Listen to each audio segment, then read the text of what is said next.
સમગ્ર દેશમાં 22 જાન્યુઆરીએ ભગવાન શ્રી રામના પ્રાણ પ્રતિષ્ઠા મહોત્સવને લઈને ધામધૂમથી ઉજવણીઓ ચાલી રહી હતી. ત્યારે શહેરના પાદરા તાલુકાના ભોજ ગામે યાત્રા દરમિયાન પથ્થરમારો થયો હતો, જેમાં અત્યાર સુધીમાં 16 સામે નામજોગ અને 10 લોકોના ટોળા સામે ફરિયાદ નોંધવામાં આવી હતી. આ મામલે વડુ પોલીસે 13 આરોપીઓને ઝડપી પાડ્યા છે. જોકે હજુ 3 આરોપી ફરાર છે.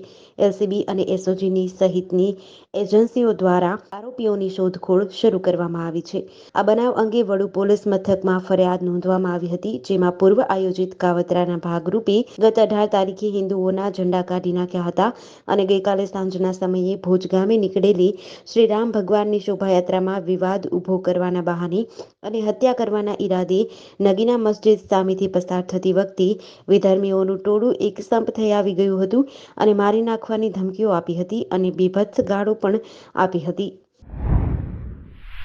હરણી લેક ઝોન બોટ દુર્ઘટનાને મામલે એસઆઈટી ટીમને મોટી સફળતા હાથ લાગી છે. એસઆઈટીએ ગોપાલ શાહની છત્તીસગઢના રાયપુરથી ધરપકડ કરી છે. અત્યાર સુધી પોલીસે આ કેસમાં 8 આરોપીઓની ધરપકડ કરી છે. હજુ આ કેસમાં 11 આરોપીઓ ફરાર છે. પ્રાપ્ત વિગતો પ્રમાણે હોડી દુર્ઘટનાના આરોપી ગોપાલદાસ શાહ વડોદરા કોર્પોરેશનમાં એક સમયે ટાઉન પ્લાનિંગ ઓફિસર તરીકે ફરજ બજાવતા હતા. દરમિયાન તેઓને કોર્પોરેશન દ્વારા ટર્મિનેટ કરવામાં આવ્યા હતા. ગોપાલદાસ શાહ આર્કિટેક્ટ હોવાથી તેઓએ કન્સલ્ટન્સીની શરૂઆત કરી હતી. કહેવાય છે કે હોડી દુર્ઘટનામાં આરોપી આ ગોપાલદાસ શાહે પાવાગઢ અને અયોધ્યાના પ્રોજેક્ટ સહિત ગુજરાતમાં 50 જેટલા પ્રોજેક્ટોમાં પ્રત્યક્ષ અથવા પરોક્ષ રીતે કન્સલ્ટન્સીનું કામ કર્યું છે. રાજકોટમાં ક્રિકેટ સટ્ટાનું કૌભાંડ પકડાવાનો મામલો. ક્રાઇમ બ્રાન્ચે 3 બુકીઓને ઝડપ્યા છે. બાદ અન્ય બુકીઓના પણ નામ ખુલ્યા છે. નિશાંત ભાવેશ સુકેતુ નામના બુકીની ધરપકડ કરી 3 બુકીઓ પાસેથી 11.50 લાખ રોકડ કબજે કરાઈ. 2 માસ્ટર આઈડી મળી આવ્યા છે. ચેરીબેટ તેમજ મેજિક એક્સચેન્જ નામના માસ્ટર આઈડી મળી આવ્યા છે. માસ્ટર આઈડીમાંથી આશરે 5 થી 7 કરોડના રોકડ વ્યવહાર ખુલ્યા છે. ક્રાઇમ બ્રાન્ચ દ્વારા વધુ તપાસમાં વધુ નામો ખુલ્યા છે. પીએ માંગણિયાના માલિક તેજસ રાજદેવ, નિશાંત ચગ, ભાવેશ ખખર, અમિત ઉર્ફે મોન્ટુ ખમણ નામના બુકીઓના નામ ખુલ્યા છે. Crime branch PI BT Gohil, PSI Garchar સહિતના સ્ટાફની કામગીરી ક્રાઇમ બ્રાન્ચ દ્વારા વધુ તપાસ હાથ ધરવામાં આવી છે. પાટણ જિલ્લાની જનતાની વર્ષોની ખૂન પસીનાની કમાયેલી અને વસાવાયેલી જણસો, દાગીના અને રોકડને જ્યારે તસ્કરો પોતાની કલાનો કસબ અજમાવીને ગણતરીની મિનિટોમાં ઓળવી જાય ત્યારે તેઓની હાલત ખરેખર દયનીય બની જાય છે. આવી ઘરફોડ ચોરીઓ, ધાડ લૂંટ, વાહન અને મંદિર ચોરીઓ કરવામાં તસ્કર ટોળકીઓએ પાટણ જિલ્લાના વિવિધ તાલુકાઓના શહેરો અને ગ્રામ્ય વિસ્તારોમાં અલગ અલગ પ્રકારે ઘરફોડ, લૂંટ, ગાડ, મંદિરમાં ચોરીઓ કરી પોલીસ અને લોકોની ઊંઘ હરામ કરી હતી. પાટણ જિલ્લા પોલીસે આ મિલકત સંબંધી ગુનાખોરી સામે પગલાં લેવા લોકોની મિલકતો ગળચી જનારાઓ સામે ફરિયાદો નોંધીને તપાસો શરૂ કરીને કેટલાક કિસ્સામાં તસ્કરોને પકડવામાં સફળતા મળી હતી. તેમની પાસેથી ચોરાયેલી મિલકતો રિકવર પણ કરીને મૂળ માલિકને પરત કરી હતી. સુરતમાં વધુ એક યુવકનું હાર્ટ એટેકથી મોત થયું છે. યુવક રાત્રે ઘરે એકલો હતો તે દરમિયાન બાથરૂમ જવા જતા ઢળી પડ્યો હતો. ત્યારબાદ ભાઈએ ઘરે પહોંચી દરવાજો તોડીને અંદર જોતા યુવક મૃત મળી આવ્યો હતો. હાલ તો આ યુવકનું મોત હાર્ટ એટેકના કારણે થયું હોવાની આશંકા છે. મૂળ ઉત્તર પ્રદેશનું 38 વર્ષીય મંગલસિંહ શિવસિંહ ગોર પરિવાર સાથે ભેંસો વિસ્તારમાં આવેલા સુમન આવાસમાં રહેતો હતો. પરિવારમાં પત્ની અને એક દીકરી છે.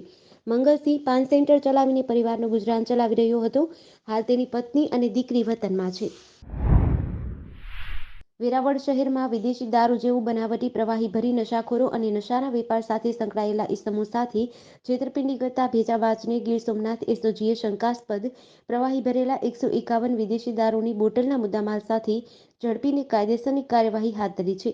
ગીર સોમનાથ સ્પેશિયલ ઓપરેશન ગ્રુપનો સર્વેલન્સ સ્ટાફ વેરાવળ શહેરમાં પેટ્રોલિંગમાં હતો ત્યારે સંયુક્ત બાતમી મળી હતી કે વેરાવળ સોમનાથ ટોકીઝ વિસ્તારના અજમેરી કોલોની કાદરી એપાર્ટમેન્ટ પાછળ સુલતાન લખેલા મકાનમાં અમુક ઇસમો વિદેશી દારૂની બોટલોમાં બનાવટી દારૂ જેવું પ્રવાહી ભરી નશાખોર લોકો અને આવી ગેરકાયદે પ્રવૃત્તિઓ સાથે સંકળાયેલા લોકો સાથે છેતરપિંડી કરે છે. જે અનુસંધાને બાતમીવાળા સ્થળ પર દરોડો પાડતા સુલતાન લખેલા મકાનમાંથી તૌસીફભાઈ ઉર્ફે મેલો યુસુફભાઈ ચીનાઈ પટણી નામનો ઇસમ શંકાસ્પદ દારૂ જેવું પ્રવાહી ભરેલી વિદેશી દારૂની 151 બોટલ સાથે રંગે હાથ ઝડપાયો હતો. અંકલેશ્વરના મોદીનગર વિસ્તાર નજીક બે મોટરસાયકલ વચ્ચે ફિલ્મી દ્રશ્યો જેવો અકસ્માત થયો હતો.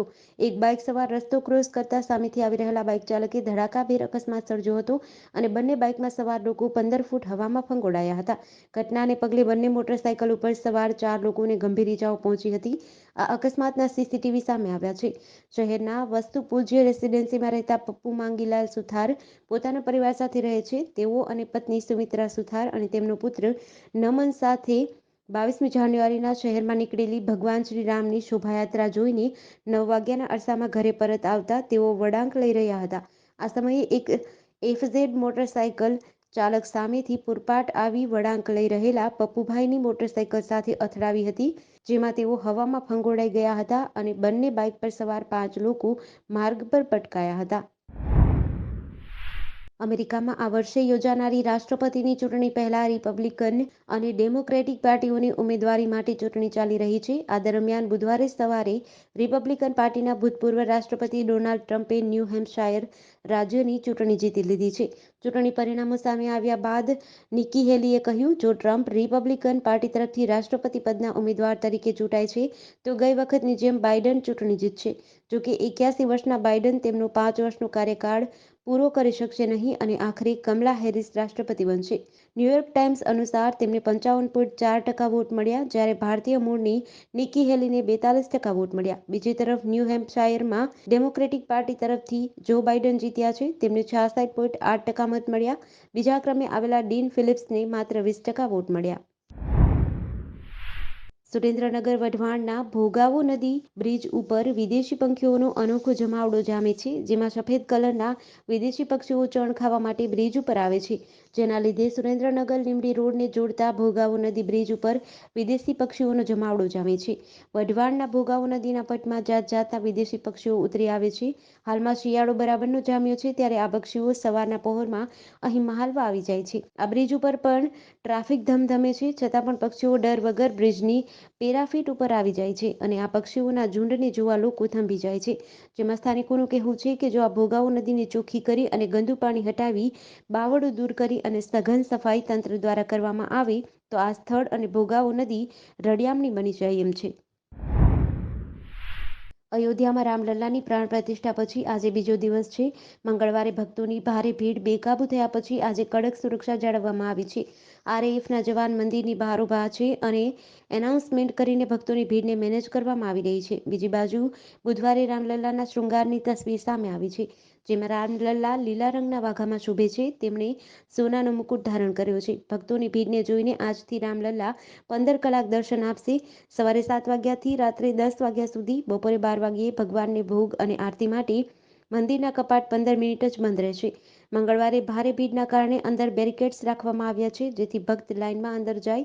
સુરક્ષા સાથે જોડાયેલા એક અધિકારીએ જણાવ્યું કે મંદિરની બહાર આજે લાંબી લાઇન જોવા મળી રહી છે. ઈડીની ટીમ આજે સવારે પશ્ચિમ બંગાળમાં ફરાર ટીએમસીના નેતા શેખ શાહજહાંના ઘરે પહોંચી છે. એજન્સીની ટીમ સેન્ટ્રલ ફોર્સના સૌથી વધુ જવાનોને પોતાની સાથે લઈ ગઈ છે. હકીકતમાં 19 દિવસ પહેલા એટલે કે 5 જાન્યુઆરીએ જ્યારે ઈડીની ટીમ સંદેશખાલી ગામમાં શેખ શાહજહાંના ઘર પર દરોડા પાડવા જઈ રહી હતી, ત્યારે તેના પર ટોળાએ હુમલો કર્યો હતો. આજે સવારે 8 વાગ્યાની આસપાસ ઈડીની ટીમ અનેક વાહનોમાં શેખ શાહજહાંના ઘર તરફ જવા રવાના થઈ હતી. સુરક્ષા દળો પણ મોટા વાહનોમાં શાહજહાંના ઘરે પહોંચ્યા હતા. હાલમાં શાહજહાંના ઘરની બહાર મોટી સંખ્યામાં સુરક્ષા દળો હાજર છે. જોકે શાહજહાંના ઠેકાણા અંગે કોઈ સમાચાર નથી. 5 જાન્યુઆરીએ ઈડીએ રાશન કૌભાંડ કેસમાં રાજ્યમાં 15 સ્થળોએ દરોડા પાડ્યા હતા. ઉત્તર 24 પરગણા જિલ્લાની સંદેશખાલી ગામમાં એક ટીમ શેખ શાહજહાં અને શંકર આધ્યાના ઘરે જઈ રહી હતી. આ દરમિયાન ટીએમસી સમર્થકોએ તેમને ઘેરી લીધા અને તેમના પર હુમલો કર્યો હતો. રાજકોટમાં મનપા કચેરીએ આજરોજ સ્ટેન્ડિંગ કમિટીની બેઠક યોજી હતી, જેમાં રોડ, રસ્તા, ભૂગર્ભ ગટર સહિત 42 દરખાસ્ત અંગે ચર્ચા થઈ હતી અને 56.61 કરોડના વિકાસના કામોને મંજૂરી મળી છે. શહેરના સ્મશાનો માટે જરૂરી ગ્રાન્ટ પણ ફાળવાઈ છે. જોકે ગત બેઠકમાં પેન્ડિંગ રાખવામાં આવેલી પેટ્રોલ પંપની દરખાસ્તમાં જમીનનો ભાવ 60,000 ઓછો લાગતા આજે આ દરખાસ્ત નામંજૂર કરવામાં આવી હતી. સ્ટેન્ડિંગ ચેરમેન જયમીન ઠાકરે જણાવ્યું હતું કે આજની બેઠકમાં વિવિધ 42 દરખાસ્ત મંજૂર થઈ છે, જેમાં રાજકોટના તમામ સ્મશાનોને કોર્પોરેશન દ્વારા સમયાંતરે અપાતી ગ્રાન્ટ ફાળવવાની દરખાસ્ત પણ સામેલ છે. ગત સ્ટેન્ડિંગ કમિટીની બેઠકમાં 4 નંબરની દરખાસ્ત પેન્ડિંગ રખાઈ હતી, જેમાં હિન્દુસ્તાન પેટ્રોલિયમ કોર્પોરેશનને મનપા દ્વારા 60,000 રૂપિયા લેખે જમીન ફાળવવા જણાવ્યું હતું.